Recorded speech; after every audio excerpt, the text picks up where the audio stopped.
So the lack thereof is the lack of worship. This is important because most of us feel like worship is how we sound when we sing. We equate the presence of God with when we feel the goosebumps coming all over us as we lift hands and we sing songs to him. You must understand that you go into a good movie with a lot of emotional theatrics and dramatic scenes in it, and you'll feel those same goosebumps. They are a response to something that is hitting your senses emotionally. So you and I cannot just conclude that worship or the presence of God through worship is when I feel that sensation. You have to know that God requires us to worship through this system called sacrifice. Now in our text, God is speaking to Abraham. Abraham is considered the father of faith. And God is speaking to Abraham, telling Abraham, I want you to go and give up what you love. Worship, please write this down, is being willing to give up what you love. Worship is being willing to give up what you love. If you're not willing to give up what you love, you can never be a worshiper. Now, God could have asked for Ishmael. Ishmael was Abraham's first son. No, it was, the mother was Hagar, a black woman, but nonetheless, biologically, this was Abraham's first son. Abraham had to send him away. It was difficult because Abraham not necessarily really was in love with his son Ishmael, but he really was deeply in love with Hagar. And his real issue was when God told him to obey your wife, he did not want to send Hagar away, but he made it seem like it was Ishmael that he didn't want to leave. But he didn't want to leave Hagar. He had fallen in love with Hagar. He didn't want to release Hagar. And so after he released Hagar, God is saying to him now, I've given you the son of promise, Isaac. Now, it was actually Sarah who set this whole thing up. Sarah had this big plan that she's going to take a maid who was a black woman, and this maid was going to be the first surrogate mother. She was going to go and sleep with her husband. They did an artificial insemination. She had to go and sleep with Abraham, and the plan was, you sleep with my husband, you get pregnant. 9 months after, the first face the baby will see is me, and I will be the child's mother.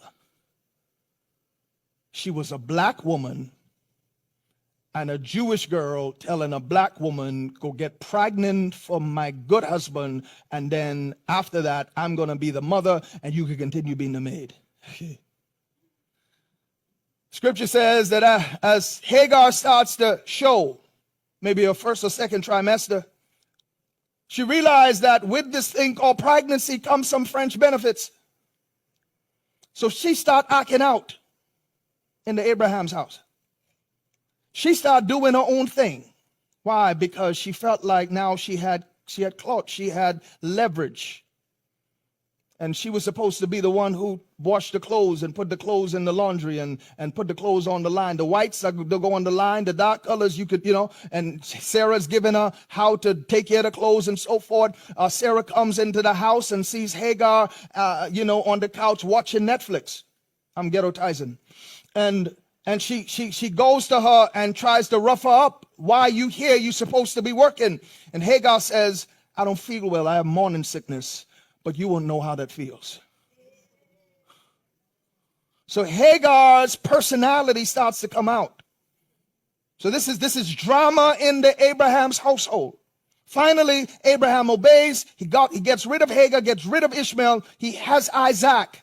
Sarah's happy. She has a son. She feels like her whole life has been vindicated. She feels like, listen, God has come through for me. I give my husband a son. She feels settled in her heart. Then God speaks to Abraham and tells Abraham, the same son y'all been waiting on, I want him. You can imagine the conversation that Abraham is having with Sarah. That the son we've been waiting on, God told me to kill him. See, whenever you really understand the system of worship, you must know that God will want something from you that you love. God don't want nothing from you that you don't love. That's why tithe and offering is so important to God. It's not about the money with God. It's about your heart. Wherever man's treasure is, there's heart also, right? So God is constantly after our heart. So he puts his hand on our resources because it's almost like a litmus test to check and see where your heart really is. That's what God does. So Sarah is having a conversation with her husband about this son who they finally got. Now is going to go with his daddy on a 3-day journey to go kill him. This is the pain that comes with those of us who really want to please God.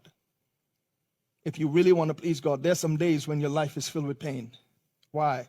Because you're doing what you don't want to do. You don't want to be faithful to God. You don't want to give him the glory. That's why the Bible calls it the sacrifice of praise.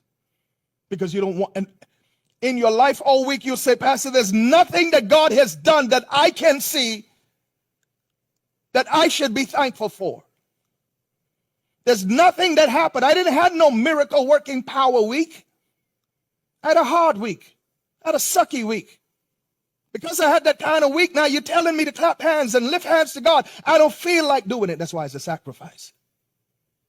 God will sometimes allow you to have a rough month and see how you're going to respond to him every day. He's watching. Why? He's trying to make you to be a worshiper.